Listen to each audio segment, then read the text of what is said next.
Shalom, selamat pagi Bapak Ibu Saudara sekalian. Selamat kita berjumpa kembali dalam program Renungan SOS. Mengawali renungan kita, mari kita satu di dalam doa. Bapa di surga, Bapa yang kami sembah dalam nama Yesus, terima kasih Tuhan, pada pagi yang indah ini kami boleh kembali ada di hadirat-Mu. Kami mengucap syukur buat semuanya ini Tuhan. Untuk itu Tuhan, sebelum kami memulaikan renungan ini, kami mohon Roh Kudus menolong kami, memberikan kemampuan kepada kami menangkap pesan-pesan Tuhan yang ada melalui renungan pagi yang indah ini. Terima kasih Bapa, di dalam berkat nama Yesus Tuhan dan Juru Selamat kami sudah berdoa dan mengucap syukur kepadamu. Haleluya. Amin. Puji Tuhan, Bapak Ibu Saudara sekalian, kita sudah masuk pada bagian yang keempat ya, tentang Tuhan sumber keberhasilan ya. Tuhan itu sumber keberhasilan. Nah, di ayat-ayat yang lalu kita sudah baca dari ayat 1 sampai ayat yang ketiga. Pagi yang indah ini kita akan melihat pembacaan yang terdapat di dalam Mazmur 127 ayat yang keempat. Demikian bunyi firman Tuhan. Seperti anak-anak panah di tangan pahlawan, demikianlah anak-anak pada masa mudanya. Ya.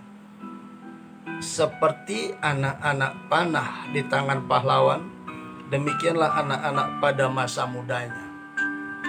Nah, saudaraku yang kekasih, ada dua hal ya yang perlu kita perhatikan di ayat ini. Ayat ini menunjukkan tentang dua tujuan. Tujuan pertama yaitu di sini menjelaskan bagian ayat ini berkata anak-anak seperti anak panah pada masa mudamu ya, di tangan seorang pahlawan. Nah, orang-orang tua yang takut akan Tuhan ya,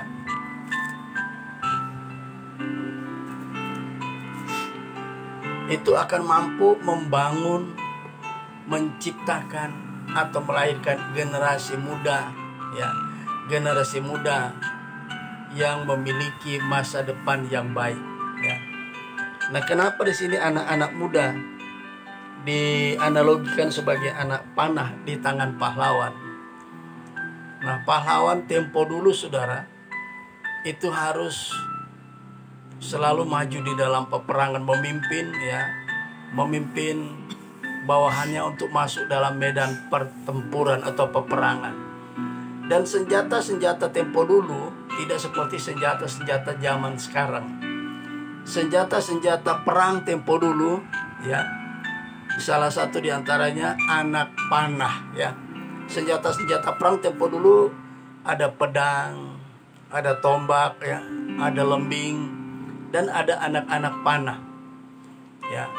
Anak-anak panah ini dipakai oleh para pahlawan menyerang lawan ya dari jarak jauh. Sebab anak pahlawan itu kalau dipasang di busur dan dilepaskan dari busurnya, maka anak panah itu akan melesat jauh ke depan ya, untuk mengenai sasaran.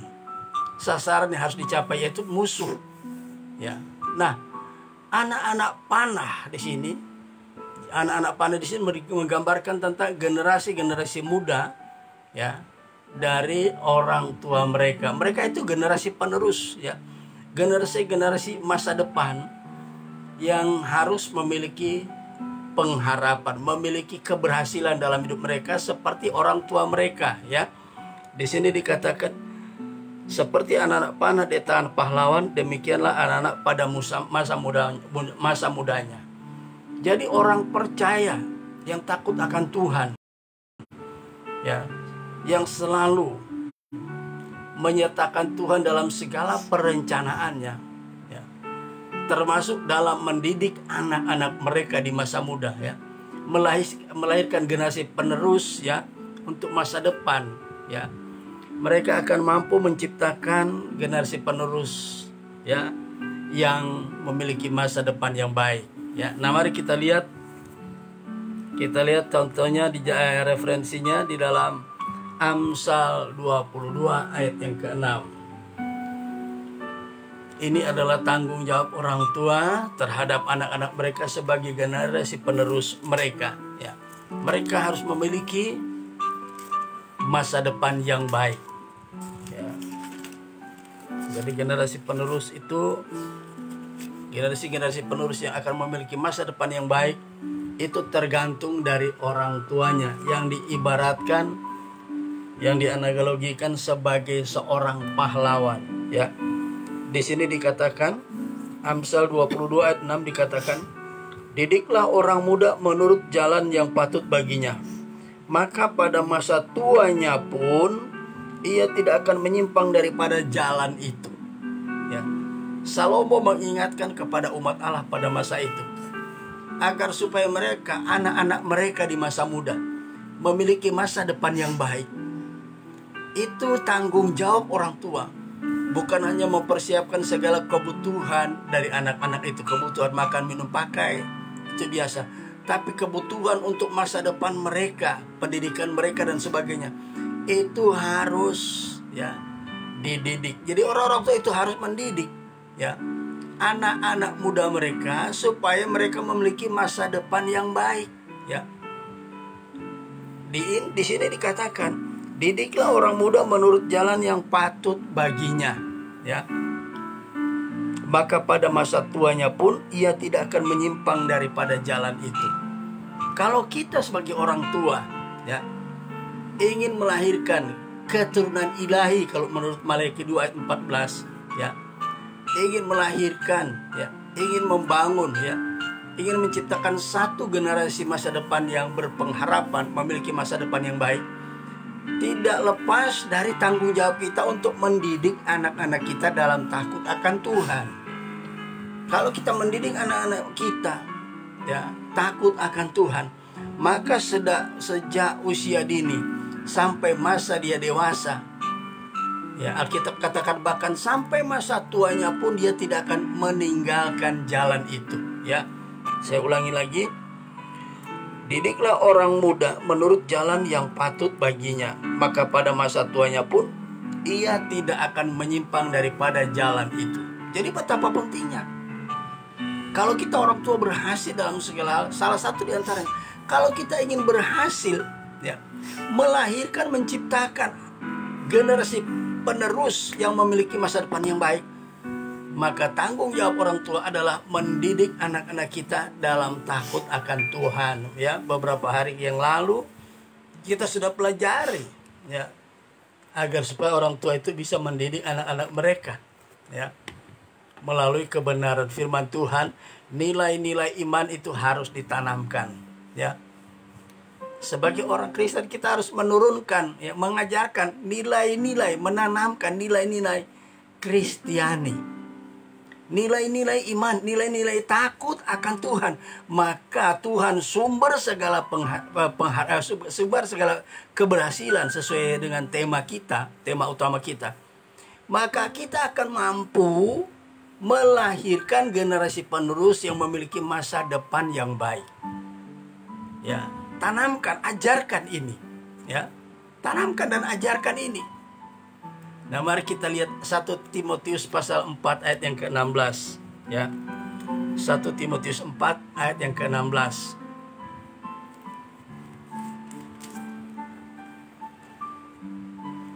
1 Timotius 4 ayat 16. Paulus mengingatkan kepada generasi penerusnya, anak rohaninya yang bernama pendeta muda Timotius ya. Pada waktu Paulus mengutus ya, Paulus mengutus Titus ya, Timotius untuk melayani pekerjaan Tuhan yang ada di Efesus. Paulus menulis suratnya dan mengirimkan surat ini kepada Timotius dalam 1 Timotius 4 ayat 16. Demikian bunyi firman Tuhan. Awasilah dirimu sendiri ya. Jadi pertama diri sendiri ya. Awasilah dirimu sendiri dan awasilah ajaranmu. Nah, ini penting, ajaran ini ya. Doktrin ini penting ya. Bertekunlah dalam semuanya itu. Kita juga harus bertekun sebelum kita mengajarkan kepada orang lain, kepada generasi penerus kita, anak-anak kita, supaya anak-anak kita itu memiliki masa depan yang baik, ya. Awasilah dirimu sendiri dan awasilah ajaranmu. Bertekunlah dalam semuanya itu, karena dengan berbuat demikian engkau akan menyelamatkan dirimu dan semua orang yang mendengarkan engkau. Jadi adalah tanggung jawab kita sebagai orang percaya yang takut akan Tuhan, orang tua yang takut akan Tuhan, ya. Libatkan Tuhan, ya. Segala rencana kita untuk mendidik anak-anak kita supaya memiliki masa depan yang baik. Tanamkanlah nilai-nilai iman, ya. Tanamkanlah takut akan Tuhan. Jadi di sini kesimpulannya adalah pendidikan rohani terhadap anak-anak kita bukan tergantung pada gereja atau di pihak gereja, ya, gereja secara lokal. Tapi itu dimulai dari orang tua, dari tengah-tengah keluarga. Ini harus kita pahami. Jadi orang percaya yang takut akan Tuhan, segala rencananya apabila ingin berhasil, termasuk melahirkan generasi penerus yang memiliki masa depan yang baik, jangan lupa pendidikan rohani ini sangat penting. Menanamkan nilai-nilai iman, nilai-nilai Kristiani ini sangat penting, supaya anak-anak kita itu memiliki takut akan Tuhan, memiliki kerohanian yang baik seperti orang tuanya, dan mereka akan berhasil dalam hidupnya, dan mereka memiliki masa depan yang baik. Amin, saudaraku. Mari kita lihat satu referensi lagi. Yeremia 29 ayat yang ke-11. Ini ayat sebenarnya ayat-ayat hafalan. Dan bagi orang yang ya sudah cukup lama mengiring Tuhan, ayat ini sudah menjadi ayat di luar kepala. Tidak perlu membuka Alkitab dan lain sebagainya, dia bisa hafal ini ayat. Tapi mari kita baca pagi yang indah ini, ya. Tuhan sendiri melalui Nabi Yeremia, dia berkata begini kepada orang Israel yang pada waktu itu ada di pembuangan di Babilonia, ya. Tuhan mengingatkan melalui Nabi Yesaya. Apa yang Tuhan ingin beritahukan kepada orang-orang Israel yang sedang ada di pembuangan di Babilonia? Perhatikan Yeremia 29 ayat 11, ya. Sebab aku ini mengetahui rancangan-rancangan apa yang ada padaku mengenai kamu, mengenai kita umat Tuhan, ya. Demikianlah firman Tuhan mengenai kamu. Demikianlah firman Tuhan, yaitu rancangan damai sejahtera dan bukan rancangan kecelakaan, untuk memberikan kepadamu hari depan yang penuh harapan. Jadi orang-orang yang takut akan Tuhan, jika ingin melihat anak-anaknya berhasil, ya, di masa depan mereka, mari kita melahirkan mereka, ya, menciptakan mereka seperti apa? Kita sebagai seorang orang tua yang berhasil menyerahkan segala rancangannya kepada Tuhan, itu dianalogikan seperti seorang pahlawan. Anak-anak itu dianalogikan seperti anak panah. Seorang pahlawan, seseorang yang ingin melepaskan anak panah, itu orang udah sudah mahir, ya, karena sudah sekian lama dia belajar, ya, memanah. Dan orang yang sudah ahli memanah, ya, itu selalu akan melepaskan anak panah itu dari busurnya untuk mencapai sasaran, ya. Dan seorang pahlawan selalu melepaskan anak panah itu tepat pada sasaran, ya. Itu semua bahasa analogi. Jika orang-orang yang takut akan Tuhan seperti kita, ya, orang-orang tua yang takut akan Tuhan, Tuhan memberikan kemampuan untuk berhasil mendidik anak-anak kita menjadi generasi-generasi penerus yang memiliki masa depan yang baik. Ya, itulah maksud dari firman Allah ini yang berkata seperti, ya, saya baca lagi. Seperti anak-anak panah di tangan pahlawan, demikianlah anak-anak pada masa mudanya, ya, pada masa muda mereka. Jadi kalau kita ingin anak-anak kita berhasil di masa muda mereka, kita harus menanamkan pemahaman rohani, pendidikan rohani mulai dari tengah-tengah keluarga, ya. Itu sebabnya anak-anak perlu dibawa ke sekolah minggu, ya. Bagi mereka yang baru berusia balita, ya, dan seterusnya, ya. Anak-anak sekolah minggu itu memiliki beberapa tingkatan atau kelompok. Ada yang disebut kelas pratama, ada kelas madya, dan ada kelas tunas remaja. Tunas remaja, atau dengan kata lain mereka adalah kelompok orang-orang yang sudah dewasa, ya. Tunas remaja atau dewasa. Nah, anak-anak ini kita perlu didik mereka dalam hal takut akan Tuhan, saudaraku, ya. Kalau kita menjalankan tanggung jawab ini terhadap anak-anak kita, maka Tuhan akan memberikan keberhasilan terhadap anak-anak kita, ya. Mereka akan memiliki masa depan yang baik. Apa itu masa depan yang baik? Saudara, setelah anak-anak kita selesai SMA, ada yang hanya berhenti SMA bisa mencari pekerjaan. Ada lapangan pekerjaan, mereka bisa bekerja di sana, memiliki masa depan yang baik. Ada yang ingin meneruskan ke kuliah, kalau orang tua masih mampu membiayai mereka, mereka akan lebih cemerlang masa depan mereka. Nah, ke masa depan anak-anak kita itu tergantung kita. Tergantung kita dalam hal apa? Kita menjalankan tanggung jawab kita sebagai orang tua atau tidak.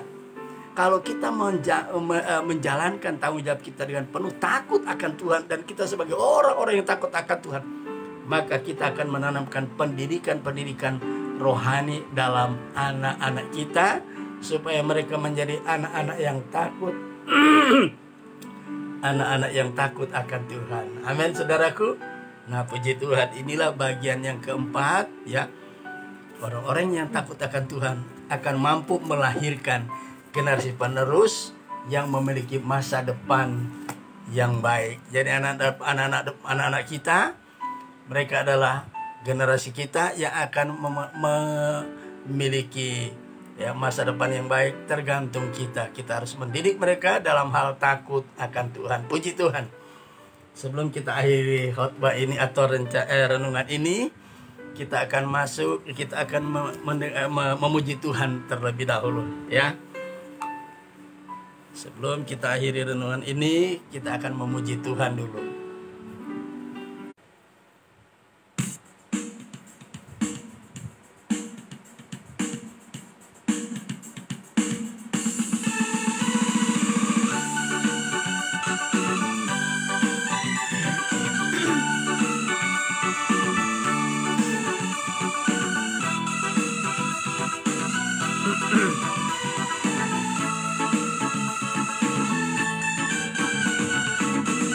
Haleluya, puji Tuhan.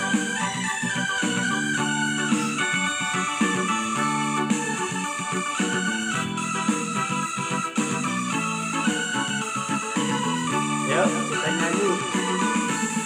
Begitu besar kasih Allah pada kita, diberkatilah anak cucu kita di mana-mana. Tuhan mengubah miskin dan menjadikan kaya. Dia merendahkan dan meninggikan juga. Berbahagialah bagi orang yang percaya. Anak cucunya pasti tidak akan meminta-minta, karena Allah menggenapi firman-Nya. Tiada yang mustahil bagi orang percaya. Haleluya. Bapak Ibu saudara sekalian, Tuhan itu sumber keberhasilan. Dan jika kita ingin menikmati, mengalami keberhasilan demi keberhasilan, termasuk keberhasilan menciptakan anak-anak Tuhan, anak-anak kita menjadi berhasil, ajarkanlah mereka takut akan Tuhan. Amin, saudaraku. Puji Tuhan. Mari kita didik anak-anak kita sehingga mereka memiliki masa depan yang baik. Haleluya. Begitu besar kasih Allah pada kita, diberkatilah anak cucu kita di mana-mana.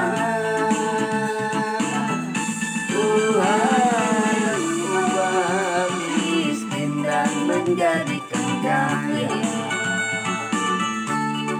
Dia merendahkan dan meninggikan juga. Berbahagialah bagi orang yang percaya. Anak cucunya pasti tidak akan meminta-minta, karena menggenapi firman-Nya.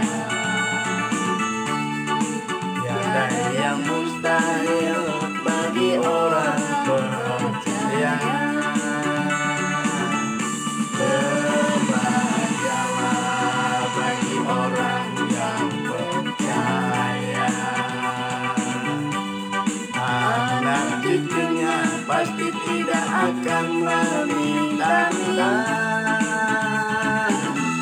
karena menggenapi firman-Nya. Tiada yang mustahil bagi orang percaya. Tiada yang mustahil bagi orang percaya. Haleluya. Puji Tuhan, mari kita satu di dalam doa. Bapa yang ada di dalam surga, Bapa yang kami sembah dalam nama Yesus. Segala puji, hormat, syukur, dan kemuliaan hanya bagi-Mu Tuhan. Pagi yang indah ini kami sudah diberkati oleh kebenaran firman-Mu. Engkau adalah Allah kami, sumber segala berkat, dan yang membuat kami boleh berhasil. Apabila kami menyerahkan seluruh rencana masa depan kami, termasuk mendidik anak-anak kami, maka kami percaya Roh Kudus akan menolong kami sehingga anak-anak kami memiliki masa depan yang baik, sebagaimana rancangan Tuhan buat kami bukan masa depan bukan kecelakaan, melainkan masa depan, memiliki masa depan yang baik.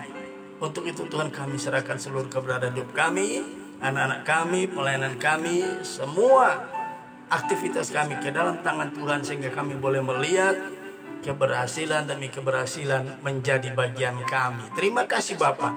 Di dalam berkat nama Yesus Tuhan dan Raja kami sudah berdoa dan mengucap syukur kepadamu. Haleluya. Amin. Puji Tuhan. Tuhan Yesus memberkati kita sekalian. Sampai ketemu kembali besok pagi. Haleluya. Shalom.